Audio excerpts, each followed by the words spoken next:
Hey singles, welcome to Drama Series Tamil. இன்னைக்கு நம்ம பார்க்க போறது The Prisoner of Beautyல எபிசோட் நம்பர் 6.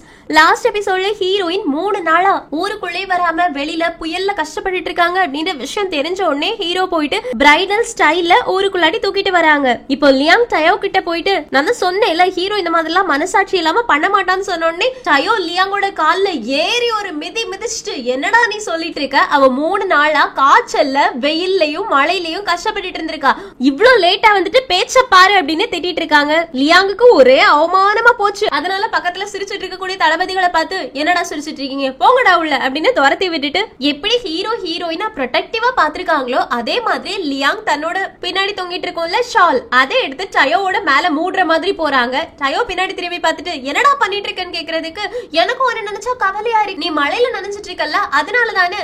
டயோவும் ஒழுங்கு மரியாதையா ஓடி போயிடு, இந்த கவலை இது அப்படின்னு உன்னோட பொய்யான கவலை எல்லாத்தையும் என்கிட்ட கொண்டு வராது அப்படின்னு திட்டு விட்டுட்டு போயிடுறாங்க. லியாங்கும் நான் இப்ப என்ன தப்பு பண்ணிட்டேன் அப்படின்னு எதுவுமே பண்ணாத மாதிரி பாத்துட்டு இருக்காங்க. இது செம ஃபன்னியா இருக்கு. சோ டயோவும் லியாங்கும் தான் ஜோடி அப்படின்றது இப்பவே நமக்கு தெரிஞ்சிருச்சு. இந்த பக்கம் ஹீரோ ஹீரோயினை தூக்கிட்டு போயிட்டு இருக்கும் போது நம்ம ஹீரோயினுக்கு கொஞ்சம் கொஞ்சமா மொழி போறது, கண்ணு முழிச்சு பாக்குறாங்க. ஆனா அவங்களுக்கு ஒழுங்கா கிளியரா தெரியல. இங்க கட் பண்ணா ஹீரோ அவங்களோட ரூம்குள்ள கொண்டு போய் வச்சாச்சு. அட்வைசர் வராங்க, டாக்டர்ஸ் எல்லாருமே ஹீரோயினை பாத்துட்டு இருக்காங்க. அட்வைசர் கேக்குறாங்க இது சரியே கிடையாது ஹீரோ, இந்த மாதிரி நடக்கிறதுக்கு நீ விட்டுருக்கவே கூடாதுன்னு.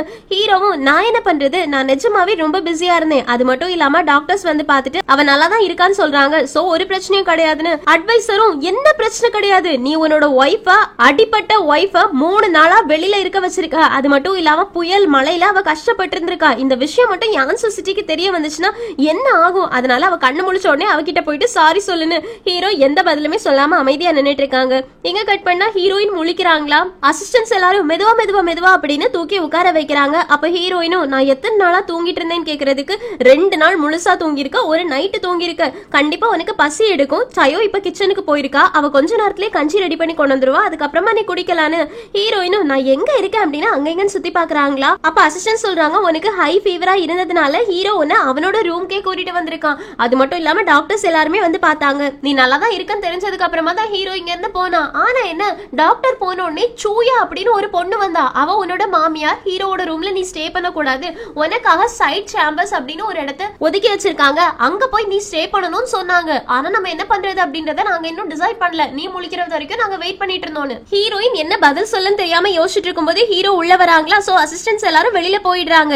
ஹீரோவும் நீ நல்லா தானே இருக்கன்னு கேட்ட உடனே ஹீரோயின் ஆமா நான் நல்லா தான் இருக்கேன், எனக்கு புரியுது நீ வெய் ஃபேமிலியே சேர்ந்தவன், நான் உன்னோட எனிமி ஃபேமிலியே சேர்ந்தவன், அதனால இங்க இருக்கவங்க எல்லாரையுமே கன்வின்ஸ் பண்ணி என்ன உள்ள கூட்டிட்டு வரதுக்கு லேட் ஆயிருந்திருக்கும், அதனால தானே என்ன அப்படியே வெளியில விட்டு வச்சிருந்தா, எனக்கு எந்த பிரச்சனையும் கிடையாதுன்னு. ஹீரோவும் நல்ல வேளை நீ புரிஞ்சுக்கிட்ட, இதே மாதிரி தான் இங்க இனி நடக்கும், இது யூஜாங் சிட்டி உன்னோட வீடு கிடையாது, கொஞ்சம் நீ அண்டர்ஸ்டாண்ட் பண்ணிக்கணும்னு ஹீரோயினும் ஓகே சொல்றாங்க. அதுக்கப்புறமா ஹீரோ பெட்டை பார்த்துட்டு இந்த பெட்டை ப்ரிப்பேர் பண்றதுக்கு நான் யாரையாச்சும் வர சொல்றேன்னு சொல்றாங்களா. ஹீரோயினும் இல்ல இல்ல வேண்டாம், மாமியார் சூயா அப்படின்ற ஒரு பொண்ணு இங்க அனுப்பி சைட் சேம்பர்ஸை எனக்காக அரேஞ்ச் பண்ணிருக்காங்களாம், அங்க போய் நான் ஸ்டே பண்ணணும் அப்படின்னு சொன்னாங்கன்னு சொல்லிட்டு இரும ஆரம்பிச்சிட்டாங்க, அதுவும் ரொம்ப இரும ஆரம்பிச்சிட்டாங்க. ஹீரோவும் என்ன ஆச்சு சைட் சேம்பரான்னு கேக்குறதுக்கு ஹீரோயினும் ஆமா அங்கதான் நான் ஸ்டே பண்ணணும்னு சொல்லிருக்காங்க, ஆனா என்ன என்னோட கையெல்லாம் இன்னும் சரியாகவே இல்ல, எனக்கு இருமல் வந்துகிட்டே இருக்கு, என்னால நடக்க முடியுமான்னு கூட தெரியல அப்படின்னு மயக்கம் போட்டு விழுற மாதிரி எல்லாம் போயிடுறாங்க. ஹீரோ டக்குன்னு பிடிக்கிறாங்களா, ஹீரோயினோட கை ஆல்ரெடி சுட்டு வச்சதுனால லைட்டா வலிக்குது, அதையும் காமிச்சிட்டு பாரு எனக்கு ரொம்ப வலிக்குது, இருந்தாலும் பரவாயில்ல நான் சைட் சேம்பர்ஸ்ல நடந்து போறேன், எனக்கு ஒன்னே ஒண்ணு மட்டும் பண்ணு ஹீரோ, சைட் சேம்பர் எங்க இருக்கு அப்படின்னு யாரையாச்சும் சொல்லி எனக்கு வழிகாட்ட சொல்லு, அது மட்டும் இல்லாம அங்க வரைக்கும் நடந்து போயிடுவேனான்னு எனக்கு தெரியல, ஏதாச்சும் அரேஞ்ச் பண்ண முடியுமா அப்படி இப்படின்னு கேட்டுட்டு இருக்காங்களா. ஹீரோவும் இவளோட நடிப்பு தாங்க முடியலேன்னு சரி சரி இன்னைக்கு ஒரு நாளும் இங்கே நீ ரெஸ்ட் எடு, நாளைக்கு நீ அங்க போனா போதும்னு. ஹீரோயினும் ரொம்ப தேங்க்ஸ் அப்படின்னா நான் ரெஸ்ட் எடுக்க போறேன் அப்படின்னு பெட்ல போய் படுத்துட்டாங்க.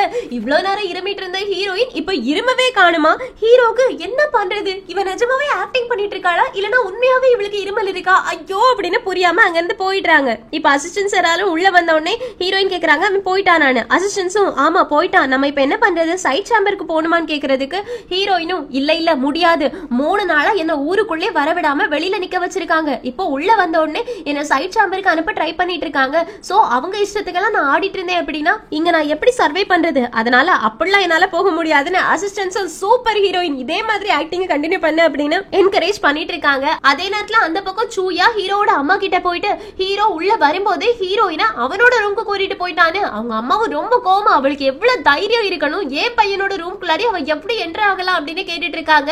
சூயாவும் நீங்க எதுக்கும் கவலைப்படாதீங்க, அதுக்காக தான் நான் சைட் சேம்பர்னு ஒண்ணு ஹீரோயினுக்காகவே அலோகேட் பண்ணி வச்சிருக்கேன், அங்க போயிட்டு அவ தங்கட்டும், அப்ப தெரியும் அவளுக்கு அப்படின்னு இவங்க ஈவிலா பிளான் பண்ணிட்டு இருக்காங்க. ஆனா ஆல்ரெடி ஹீரோயின் அதை கடந்து வந்துட்டாங்க. சோ ஹீரோ இப்போ சைட் சேம்பருக்கு போறாங்களா, அங்க ஒரே தூசியும் துரும்பும் பால் அடிஞ்சு கடந்த மாதிரி இருக்கு. வேற வழி இல்லாம ஹீரோ அங்கேயே ஸ்டே பண்றாங்க. இப்ப காலையிலேயே சூயா ஹீரோக்கு புது ட்ரெஸ் கொடுக்கறதுக்காக வந்திருக்காங்க. ஏன்னா ஹீரோவுக்கு அளவு எல்லாமே இப்ப மாறி இருக்கும், அவனுக்கு புது ட்ரெஸ் நிறைய தேவைப்படும், கொஞ்ச நாளா அவன் ஊர்லயே இல்ல அப்படின்றதுக்காக. ஆனா நம்ம ஹீரோ எங்க இருக்காங்க, சைட் சேம்பர்ல. சைட் சேம்பர்ல இருக்கக்கூடிய வேலைக்காரங்க எல்லாருமே ஹீரோ ஹீரோயினை கல்யாணம் பண்ணி கூட்டிட்டு வந்ததுனால நம்ம எதிரியோட பொண்ணுக்கு நம்ம வேலைக்காரங்களா இருக்கணுமா அப்படின்னு திட்டிக்கிட்டே வேலை பார்த்துட்டு இருக்கும் போது உள்ள இருந்து வரக்கூடியது ஹீரோயின் கிடையாது. ஹீரோ ஐயோ ஹீரோ இங்க என்ன பண்றான், அவன் எதுக்காக சைட் சேம்பர்ல வந்து தூங்குனான், அப்ப ஹீரோயின் எங்க அப்படின்னு உள்ள உத்து பாக்குறாங்க. ஆனா யாரையுமே காணல. அந்த பக்கம் சூயா ஹீரோவை பாக்குறதுக்காக ஹீரோ ரூமுக்கு போனா ஹீரோயின் வெளியில வராங்க. சூயாவுக்கு சமஷாகு நீங்க என்ன பண்றேன்னு. அதுக்கப்புறமா தான் உண்மை தெரிய வந்து அதை ஹீரோட அம்மா கிட்ட போய் சொன்னோன்னே ஹீரோட அம்மாவும் ஏன் பையன் தூசி பிடிச்ச ரூம்ல தூங்குனானா, ஏன் பையன் அங்க தூங்குனானா, எவ்வளவு கொழுப்பு இருக்கணும் அவளுக்கு, நான் இதை ஏதாவது ஒண்ணு பண்ணியே ஆகணும்னு சொல்றதுக்கு சூயாவும் நீங்க எதுக்கும் கவலைப்படாதீங்க, இதை ஏன் கிட்ட விட்டுருங்க நான் பாத்துக்கிறேன் அப்படின்னு. சோ இவங்க எல்லாருமே சேர்ந்து ஹீரோவையும் ஹீரோயினையும் பிரிக்கிறதுக்கு ஏதோ பிளான் பண்ணிட்டு இருக்காங்க அப்படின்றது மட்டும் தெரியுது. அதே நேரத்துல இந்த பக்கம் அணைய திறக்கிறதுக்கான எல்லா வேலைகளையுமே ரொம்ப மும்முரமா பண்ணிட்டு இருக்காங்க. அட்வைசர் ஹீரோ கிட்ட வந்துட்டு வேலை எல்லாமே ரொம்ப பயங்கரமா நடந்துகிட்டு இருக்கு, சீக்கிரமாவே வேலை முடிஞ்சிடும், வேலை முடிஞ்சதுக்கு அப்புறமா நம்மளோட ஊர் மக்கள் எல்லாருக்குமே ரொம்ப நல்லது நடக்க போகுதுன்னு. அப்ப ஹீரோவும் அதெல்லாம் இருக்கட்டும் லியா, நீ ஒண்ணு பண்ணு, ஒரு 3000 படை வீரர்களை கூட்டிட்டு போயிட்டு பானி சிட்டியோட பார்டர்ஸ் இருக்கும்ல அங்க நிக்க வச்சிரு. 14 வருஷத்துக்கு முன்னாடி ஜிந்துல நமக்கே தெரியாம பாய்சு சிட்டில இருந்து உள்ள வந்து நம்மள அட்டாக் பண்ணாங்கல்ல, அந்த மாதிரி நடக்கிறதுக்கு நான் அலோ பண்ண மாட்டேன். சோ பார்டர்ஸ் எல்லாத்துலயுமே நம்மளோட படை வீரர்கள் நிக்கணும்னு. லியாவும் கண்டிப்பா அப்படி யாராவது வந்தாங்க அப்படின்னா நம்ம சண்டை போடலாம் அப்படின்றாங்க. அட்வைசரும் ஏண்டா புரியாம பேசிட்டு இருக்கீங்க, நீங்க இந்த மாதிரி பண்ணீங்க அப்படின்னா யான்சு சிட்டில இருக்கவங்க என்ன நினைப்பாங்க, ஹீரோயினை நம்ம நாட்டுக்கு அவங்க கல்யாணம் பண்ணி அனுப்பி வச்சிருக்காங்க, சோ அதையும் மீறி அவங்கள நம்பாத மாதிரி நீ ட்ரூப்ஸ் அனுப்பும் போது அது எந்த மாதிரி பேச்சு பொருளாகும்னு கேக்குறாங்களா. ஹீரோவும் எனக்கு அதை பத்தி எல்லாம் கவலை கிடையாதுன்னு.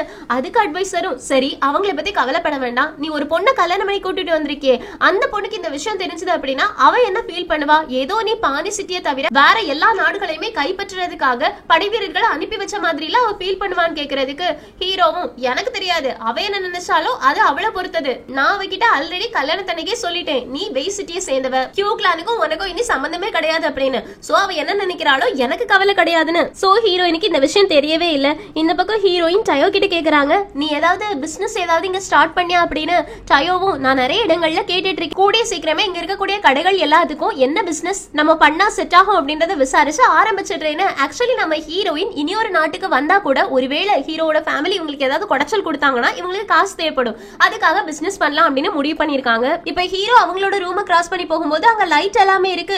ஹீரோயின் இன்னும் இந்த ரூமை விட்டு கிளம்பி போகலையா, அவ என்ன நினைச்சிட்டு இருக்கா அப்படின்னு ரூம் கதவை ஓபன் பண்ணி வந்து பாக்குறாங்களாம். அங்க எல்லாருமே அமைதியா உட்கார்ந்துட்டு இருக்காங்க.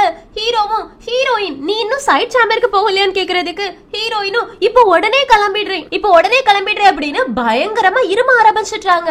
ஹீரோவும் உனக்கு சரியாயிடுச்சு அப்படின்னு நான் கேள்விப்பட்டேனே. ஹீரோயினும் ஆமா ஹீரோ சரியாச்சு, ஆனா என்ன இன்னைக்கு காலையில உன்னோட அம்மாவை பாக்குறதுக்காக என்ன கூப்பிட்டு விட்டாங்களா, நானும் ரொம்ப பிரசன்டபிளா இருக்கணும் அப்படின்னு சொல்லிட்டு கொஞ்சம் புதினா இலையை சாப்பிட்டுட்டேன், ஆனா என்ன டாக்டர் தந்த மருந்தும் இந்த புதினா இலையும் சேர்ந்து மிக்ஸ் ஆயிடுச்சு, அதனால என்னோட இருமல் இன்னும் ஜாஸ்தி ஆயிடுச்சு அப்படின்னு பயங்கரமா இருமி இருந்து ஹீரோ முன்னாடி இன்னும் பயங்கரமா ஆக்டிங்க போட ஆரம்பிக்கிறாங்க. பரவாயில்ல இருக்கட்டும், இந்த இருமல்லாம் என்ன செய்ய போகுது, என்ன எதுவும் செய்ய போறது கிடையாது, என்னோட திங்ஸ் எல்லாத்தையும் எடுத்துட்டு நான் போறேன், இதை கொடுங்க இன்னும் கொஞ்சம் பேக் என்கிட்ட கொடுங்க, என்னால சமக்க முடியும், இந்த இருமலோடு நான் கஷ்டப்பட்டு நடந்தா கூட பரவாயில்ல, ஹீரோட ரூம் நான் ஹீரோக்கே கொடுக்க போறேன் அப்படின்னு ஓவரா பண்ணிட்டு இருக்காங்களா. ஹீரோவும் சரி இன்னும் 2 நாளைக்கு நீ இங்கே ஸ்டே பண்ணு, அதுக்கப்புறமா நீ இங்க இருந்து கிளம்பி போயிடணும் அப்படின்றாங்க. ஹீரோயினும் ரொம்ப நல்லது தேங்க்ஸ் அப்படின்றாங்க. ஹீரோ டக்குனு திரும்பி பார்த்தா ஹீரோயின் மறுபடியும் இரும ஆரம்பிச்சிடுறாங்க. இவன் நிஜமாவே நடிக்கிறா அப்படின்ற விஷயம் ஹீரோவுக்கு தெரிஞ்சிருச்சு, ஆனா என்ன பண்றது அப்படின்றது தெரியல. இப்போ கவர்மெண்ட் ஆபீஸ்ல ஹீரோவுக்கு ஒரு இன்ஃபர்மேஷன் வருது, என்னன்னா இந்த வருஷம் நிறைய நாடுகள் வந்து வறட்சியை சந்திச்சிருக்காங்க, அதனால அடுத்த வருஷமும் இந்த வறட்சி நீடிக்கிறதுக்கு இன்னும் மோசமா போறதுக்கு நிறைய சான்சஸ் இருக்கு, சோ நம்ம ஏதாவது ஒண்ணு பண்ணியாகணும்னு. சோ ஹீரோ சொல்றாங்க நம்ம டேம் கட்டிட்டு இருக்கோம்ல அதை இன்னும் கொஞ்சம் ஜாஸ்தியா பண்ணலாம், நம்மளோட பிரையாரிட்டி இப்போ தண்ணியை எப்படியாவது நம்மளோட நாடுகளுக்கு கொண்டு வரது மட்டும்தான் முக்கியமா இருக்கணும், ஏன்னா தண்ணி இருந்துச்சு அப்படின்னா விவசாயம் ஜாஸ்தி ஆயிடும், மக்கள் யாருமே பசியில கஷ்டப்பட மாட்டாங்க, வறட்சி வராது, அதனால தண்ணியில நம்மளோட கான்சென்ட்ரேஷனை கொடுக்கலான்னு. உடனே அங்கிள் டியோனுக்கு ரொம்ப கோவம் வந்துருச்சு. ஹீரோ நீ என்ன பண்ணிட்டு இருக்க, இப்பதான் நம்ம பானி சிட்டி சிந்து சிட்டி எல்லாத்தையுமே கைப்பற்றி இருக்கோம், சோ இந்த நேரத்துல நம்ம படை வீரர்களுக்கு ரெஸ்ட் கொடுக்க கூடாது, நம்ம அடுத்தடுத்த நாடுகளை கைப்பற்றணும்னு. அதுக்கு ஹீரோ எதுவுமே சொல்லாம புக் படிக்க ஆரம்பிச்சிடுறாங்களா. உடனே அங்கிள் அதை பிடிங்கி வச்சுட்டு நான் உங்ககிட்ட பேசிட்டு இருக்கேன்னு தளபதிகளும் நடுவுல வர பாக்குறாங்க. ஹீரோ ஒன்னும் இல்லைன்னு சொல்லிட்டு, அங்கிள் உங்களுக்கு ஒரு விஷயம் புரியலன்னு நினைக்கிறேன். இத்தனை வருஷங்களா நம்ம நிறைய விஷயங்களை என்டோர் பண்ணிட்டு இருக்கோம். நம்மளோட படை வீரர்கள் எல்லாருமே கஷ்டப்பட்டு ராத்திரி பகல் அப்படின்னு வேலை செஞ்சிருக்காங்க. சோ அவங்களுக்கு கொஞ்சம் ரெஸ்ட் கொடுக்கணும்னு நினைக்கிறேன். அதனாலதான் இந்த டேம கட்டுற சாக்குல கொஞ்ச நாளைக்கு அவங்க ரெஸ்ட்ல இருக்கட்டும், அதுக்கப்புறமா நம்ம ஃபுல் ஃபோர்ஸோட வேலை செய்யலாம். அது மட்டும் இல்லாம தண்ணி கொடுத்தாதான் சாப்பாடு கிடைக்கும், அதை ஞாபகம் வச்சுக்கோங்க. ஆனா அதுக்காக யாராச்சும் நம்ம நாட்டுக்குள்ளாடி அவங்களோட நாடா மாத்திடலாம் அப்படின்னு உள்ள வந்தாங்கன்னா சும்மா எல்லாம் இருக்க மாட்டோம், திருப்பி எல்லாம் அடி போன்றாங்களா. அங்கிள் லியோனும் சரி அப்படின்னா கொஞ்ச நாளைக்கு நீ ரெஸ்ட் எடுக்கிறேன்னு சொல்றல, இந்த டைம்ல நம்ம உன்னோட குழந்தைய பத்தி யோசிக்கலான்னு. ஹீரோவும் குழந்தையா அப்படின்னு பாக்குறாங்க.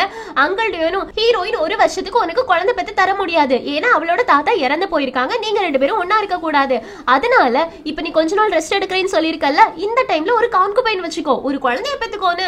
ஹீரோவும் இப்ப குழந்தை ரொம்ப முக்கியமா, நீங்க குழந்தை இருந்தா மட்டும்தான் என்ன அரசரை அக்செப்ட் பண்ணிப்பீங்களான்னு கேக்குறதுக்கு அங்கிள் டியோனும் சரி குழந்தைக்காக வேண்டாம், ஆனா உனக்காக பண்ணலாம்ல, நீயும் ஹீரோயினும் என்ன லவ் பண்ணியா கல்யாணம் பண்ணிக்கிட்டீங்க, அரசாங்கத்துக்காக கல்யாணம் பண்ணிக்கிட்டீங்க. அது மட்டும் இல்லாம அவ நம்மளோட எனிமியோட பொண்ணு, அவ மேல உனக்கு லவ் வரதுக்கான சான்ஸே கிடையாது, நீ சந்தோஷமா இருக்கணும்ல, அதுக்காக இன்னொரு பொண்ணை கல்யாணம் பண்ணிக்கோ, கான்குபைனை எடுத்துக்கோன்னு. உடனே ஹீரோவும் யார் சொன்னா எனக்கு அவளை பிடிக்கல அப்படின்னு, ஃபர்ஸ்ட் நான் நிஜமாவே பானி சிட்டிக்காக தான் அவளை கல்யாணம் பண்ணிக்கிட்டேன், ஆனா அவ கூட பழக பழக அவளோட லவ், அவளோட மரியாதை, அவளோட எல்லா விஷயத்திலயும் நான் மயங்கிட்டேன் அப்படின்னு சொல்லிக்கிட்டு ஹீரோயினுக்கு தேவையான பொருட்கள், பரிசுகள், அது இது அப்படின்னு எல்லாத்தையுமே கொடுத்து அனுப்புறாங்க. ஏன்னா இவங்க இங்க சொல்லிட்டு இருக்காங்கல்ல நான் ஹீரோயின் மேல லவ்ல விழுந்துட்டேன் அப்படின்னு, அது உண்மை அப்படின்னு ப்ரூவ் பண்ணணும்ல, அதுக்காக தான் ஹீரோயினுக்கு நிறைய கிஃப்ட்ஸ் அனுப்பி வைக்கிறாங்க. அங்கிள் டியன் கேக்குறாங்க எப்படி அதை நான் நம்புறதுன்னு. உடனே அட்வைசர் சொல்றாங்க உங்களுக்கு தெரியாதா, ஆக்சுவலி ஹீரோயினுக்கு உடம்பு சரியில்லை அப்படின்றதுக்காக ஹீரோ அவனோட ரூமே ஹீரோயினுக்கு கொடுத்துட்டு சைட் சேம்பர்ல போய் தூங்கிட்டு இருக்கான். ஹீரோயின் மேல எவ்வளவு அக்கறை இருந்துச்சுன்னா அவன் அந்த மாதிரி பண்ணிருப்பான் அப்படின்னு எல்லா சிச்சுவேஷனையுமே ஒண்ணு சேர்த்து இங்க இப்படி ஒரு டிராமாவை போட்டுட்டு இருக்காங்க. சோ ஹீரோ சொல்றாங்க அங்கிள் நீங்க எதுக்கும் கவலைப்படாதீங்க, ஹீரோயினை நான் லவ் பண்ணி தான் கல்யாணம் பண்ணிக்கிட்டேன், நாங்க ரெண்டு பேரும் ரொம்பவே லவ்ல இருக்கோம், அதனால என்னோட லைஃப பத்தி எல்லாம் நீங்க கவலைப்பட வேண்டாம் அப்படின்னு அங்க இருந்து போயிடுறாங்க. இது அங்கிள் டியோனுக்கு ரொம்பவே மொக்கையாயிடுச்சு. இந்த பக்கம் ஹீரோயினோட அசிஸ்டன்ட்ஸ் எல்லாருமே ஹீரோயின் கிட்ட எதுக்காக இன்னைக்கு வேலைக்காரங்க எல்லாருமே தானா வந்து உங்களுக்கு பணிவிடை செஞ்சுட்டு இருக்காங்க, இது எதுவும் நம்புற மாதிரி இல்லையேன்னு. நம்ம ஹீரோயினும் அவங்களுக்கு கொடுத்த சாப்பாடு எல்லாத்தையுமே இன்ஸ்பெக்ட் பண்ணி பார்த்துட்டு எனக்கும் டவுட்டா தான் இருக்கு, எதுக்காக திடீர்னு இந்த மாதிரி மாறினாங்கன்னு. சோ அரண்மனையில என்ன நடக்குது அப்படின்ற விஷயத்த கொஞ்சம் காது கொடுத்து எல்லா இடமும் விசாரிச்சுட்டு வாங்க, அது மட்டும் இல்லாம எனக்கு உடம்பு சரி ஆயிடுச்சுன்னு ஹீரோ கிட்ட சொல்லுங்க, இன்னைக்கே நம்ம சைட் சாம்பர்ஸ்க்கு போயிடலான்னு. அந்த இடத்துல டான் உள்ள வரானா, எல்லாருமே நீங்க என்ன பண்ற அப்படின்னு கேக்குறதுக்கு டான் சொல்றாங்க ஹீரோ அவனோட Dress கொஞ்சம் திங்ஸ் எல்லாத்தையுமே எடுத்துட்டு வர சொன்னானு, அதுக்கு அசிஸ்டன்ஸும் ஒன்னும் அவசியம் கிடையாது, நாங்களே சைட் சாம்பருக்கு போயிடுறோம், அவனை இங்க வர சொல்லுன்னு. அதுக்கு டானும் இல்ல இல்ல ஹீரோ இன்னும் கொஞ்ச நாள் உங்களுக்கு உடம்பு முழுசா சரியாத வரைக்கும் நீங்க இங்கே ஸ்டே பண்ணலாம் அப்படின்னு உங்களுக்கு பெர்மிஷன் கொடுத்திருக்காங்க அப்படின்னு அங்க இருந்து போயிடுறாங்களா. ஹீரோயினுக்கு ஒரே ஷாக்கு, இவன் எதுக்காக திடீர்னு ரொம்ப நல்லவரா நடந்துக்கிறான் அப்படின்னு இன்ஃபர்மேஷன் எல்லாத்தையும் கலெக்ட் பண்ண சொல்றாங்க. இப்ப இன்ஃபர்மேஷனை கலெக்ட் பண்ணி கொண்டு வந்து ஹீரோயின் கிட்ட சொல்லியாச்சு. ஹீரோயினும் அவனுக்கு கான்குபைன் எடுக்க வேண்டாம், அதுக்காக தான் இந்த மாதிரி பண்ணிட்டு இருக்கானா அப்படின்னு கேட்ட உடனே அசிஸ்டன்ஸ் எல்லாரும் அது மட்டும் இல்லாம கல்யாணம் ஆகி 3 மாசம் கூட ஆகல, அதுக்குள்ளாடி ஒருத்தன் கான்குபைன் எடுத்தான் அப்படின்னா உங்களை பத்தி எல்லாரும் தப்பா பேச ஆரம்பிச்சிடுவாங்க, சோ உங்க மரியாதைக்காக தான் அவன் கான்குபைன் எடுக்காம இருக்கானா இருக்கும்னு. அதுக்கு ஹீரோயினும் நான் இதெல்லாம் நம்ப மாட்டேன், ஏன்னா என்னோட அங்கிளுமே நான் என்னோட ஒய்ஃபை மட்டும் தான் லவ் பண்றேன், வேற யாரையுமே நான் என்னோட லைஃப்ல அக்செப்ட் பண்ணிக்கவே மாட்டேன்னு சொல்லிட்டு அவர் மட்டும் 4-5 கான்குபைன் வச்சுக்கலையா, அதே மாதிரி தான் யாரையுமே நான் நம்ப மாட்டேன், இதுக்கு பின்னாடி வேற ஏதோ ஒரு விஷயம் இருக்கணும், இல்லனா ஹீரோ அங்கிள் சொன்ன விஷயங்களை கேட்க கூடாது அப்படின்றதுக்காக இந்த மாதிரி செய்யணும். எதுவா இருந்தாலும் சரிதான், சீக்கிரமா என்ன பிளான் பண்ணிட்டு இருக்கான் அப்படின்றத கண்டுபிடிச்சாகணும். ஆமா டயோ எங்க போயிட்டான்னு கேக்குறதுக்கு அவங்க சொல்றாங்க டயோ பிசினஸ்க்காக போயிருக்கா வெளியில, அவங்களோட டவுரியை கொண்டு போயிட்டு ஏதாவது ஒரு பிசினஸ் பண்ணி உங்களை பணக்காரி ஆக்கணும் அப்படின்னு முடிவு பண்ணிட்டான்னு ஹீரோயின் சிரிக்கிறாங்க. ஆக்சுவலி டயோ என்ன பண்ணிருப்பாங்க அப்படின்னா நிறைய கடைகளுக்கு போயிட்டு ஹீரோயினோட ஜுவல்ஸ் இருக்கும்ல அது எல்லாத்தையுமே இமிடேட் பண்ற மாதிரி நிறைய பிசினஸ் பேசுவாங்க. நான் உங்களுக்கு இதை 1500 ரூபாய்க்கு கொடுக்குறேன், நீங்க இதை 2000 ரூபாய்க்கு விற்கலாம், சோ உங்களுக்கு லாபம் 600 ரூபாய், இதை நீங்க செய்ய வேண்டிய அவசியமே கிடையாது, நாங்களே செஞ்சு கொடுக்குறோம், எங்க கையாலேயே செஞ்சு கொடுக்குறோம், சோ உங்களுக்கு லாபம் ஜாஸ்தியா இருக்கும், என்ன எங்க கிட்ட இருந்து பொருட்கள் வாங்கிக்கிறீங்களா அப்படின்னு கேட்டு பிசினஸ் செமையா பண்ணிட்டு இருக்காங்க. இந்த பக்கம் லியாங் ஹீரோ கிட்ட வந்துட்டு நான் ட்ரூப் எல்லாத்தையுமே அனுப்பிட்டேன், எல்லாருமே ரெடியா இருக்காங்கன்னு சொல்றாங்களா. ஹீரோ நீச்சல் வீரர்களையும் சேர்த்து அனுப்புங்க, ஏன்னா நம்ம கட்டிட்டு இருக்கிறது டேம் ப்ராஜெக்ட், ஒருவேளை தண்ணிக்குள்ள யாராச்சும் விழுந்துட்டாங்க, தண்ணிக்குள்ள போயிட்டு ஏதாவது செய்ய வேண்டிய வேலை இருக்கு அப்படின்னா அதை ஸ்விம்மர்ஸை வச்சு செஞ்சிடலாம், அதனால அவங்களையும் கூட அனுப்புங்க அப்படின்னு எல்லா படை வீரர்களுமே பானி சிட்டிக்குள்ளாடி போறாங்க. ஆனா இந்த இன்ஃபர்மேஷன் இன்னுமே ஹீரோயினுக்கு தெரியாது. ஆனா என்ன லான்யா சிட்டிக்கு தெரிஞ்சிருச்சு. அப்ப அங்கிள் யான் கிட்ட சொல்றாங்க ஃபர்ஸ்டே பானி சிட்டியை ஹீரோயினை கல்யாணம் பண்ணா கிடைக்கும்னு தெரிஞ்சிருந்துச்சுன்னா நம்ம ஹீரோயினை நல்ல விதமா ட்ரீட் பண்ணிருக்கலாம் பார்க்கலாமோன்னு யானும் இப்ப அதை பத்தி பேசுறதுக்கெல்லாம் டைம் கிடையாது. அவன் பானி சிட்டிக்குள்ளாடி அவனோட ட்ரூப்ஸை என்டர் பண்ணிட்டான். இப்ப என்ன பண்றதுன்னு கேக்குறதுக்கு அங்கிளும் நம்ம நினைச்சா கூட இப்ப பானி சிட்டிக்குள்ளாடி என்டர் ஆகி பானி சிட்டியை நம்மளோட கைக்குள்ள போட முடியாது. சோ இதுக்கு வேற ஏதாவது வழிதான் யோசிச்சாகணும்னு அதுக்கு யான் சொல்றாங்க, ஒண்ணு பண்ணலாம், இந்த விஷயத்தை ஹீரோயினோட அப்பா கிட்டயோ அங்கிள் கிட்டயோ போட்டு வைக்கலாம். அவங்க என்ன முடிவு பண்றாங்க அப்படின்றத கொஞ்சம் பொறுத்திருந்து பார்க்கலான்னு அங்கிளும் ஓகே உடனே நான் யான்சு சிட்டிக்கு போறேன் அப்படின்னு அங்க இருந்து கிளம்புறாங்க. இந்த பக்கம் டயோ ஹீரோயின் கிட்ட ஹீரோயின் உன் வீட்ல இருந்து ஒரு லெட்டர் வந்திருக்குன்னு, ஹீரோயினும் என்ன வந்திருக்கு காட்டுங்க அப்படின்னு சொல்லிட்டு ஆசாசியா படிக்கிறாங்களா. அதை டயோ படிக்க ஆரம்பிச்சோடனே ஹீரோயினோட பேஸே சுருங்கி போயிடுச்சு. ஏன்னா அந்த லெட்டர்ல நீ நல்ல ஒரு மருமகளா நடந்துக்கணும், உன்னோட ஹஸ்பண்டுக்கு குழந்தையெல்லாம் பெத்து கொடுக்கணும், அங்க எங்களோட மரியாதையை காப்பாற்றணும் அப்படி இப்படின்னு எழுதி இருக்கும். டயோவும் இது என்னமோ ஒரு நல்ல ஃபேமிலில உன்னை கல்யாணம் பண்ணி கொடுத்து உன்னை நல்லா பாத்துக்கிற ஃபேமிலி கிட்ட நீ நல்ல விதமா நடந்துக்கோன்னு சொன்ன மாதிரிலாம் இருக்கு, உன்னை கல்யாணம் பண்ணி கொடுத்துருக்கதே ஒரு எனிமி ஃபேமிலி, சோ இப்படியா ஒரு லெட்டர் இருக்கணும் அப்படின்னு சொல்றாங்க. ஹீரோயினும் பரவாயில்ல இருக்கட்டும், ஹீரோ என்ன பிளான் பண்ணிருக்கான் அப்படின்றத ஃபர்ஸ்ட் நான் கண்டுபிடிக்கணும்னு 2 நாளா வெயிட் பண்ணிட்டு இருக்கேன். ஆனா என்னால எதையுமே கண்டுபிடிக்க முடியல. சோ ஹீரோ கிட்ட போய் பேசிட வேண்டியதா அப்படின்னு ஹீரோட ஸ்டடி ரூமுக்கு கிளம்பி போறாங்க. ஹீரோட ஸ்டடி ரூம்ல என்ன நடந்துட்டு இருக்கோ தெரியுமா, நிறைய மந்திரிமார்கள் வந்து நீங்க ஹீரோயின் கூட வாழவே இல்ல, சோ நீங்க வேற கல்யாணம் பண்ணிக்கோங்க, உங்களுக்கு குழந்தைங்க வேணும் அப்படி இப்படின்னு பேசிக்கிட்டே இருக்காங்க. ஹீரோவும் யார் சொன்னா எனக்கு குழந்தைங்க வேணும் அப்படின்னு, ஹீரோயினும் நானும் ஒழுங்கா பேசிக்கவே இல்ல, நாங்க 2 பேரும் ஒன்னா இல்லன்னு உங்களுக்கு யார் சொன்னது அப்படிலாம் கேட்டுட்டு இருக்காங்களா. அதை ஹீரோயின் கேட்டுடுறாங்க. அது மட்டும் இல்லாம என்னோட ஒய்ஃப் இருக்கும் போதே இனி ஒரு பொண்ணை நான் கல்யாணம் பண்ணிக்கவே மாட்டேன், அது அவளுக்கு நான் செய்யக்கூடிய துரோகம், அவளோட பெர்மிஷன் இல்லாம நான் யாரையுமே கல்யாணம் பண்ணிக்க மாட்டேன் அப்படி இப்படின்னு பேசிட்டு இருக்காங்களா. இதை டயோ கேட்டுட்டு பரவாயில்லையே ஹீரோ உங்களுக்கு நல்லா சப்போர்ட் பண்றானே அப்படின்னு ஹீரோயினை கிண்டல் பண்ணிட்டு இருக்காங்க.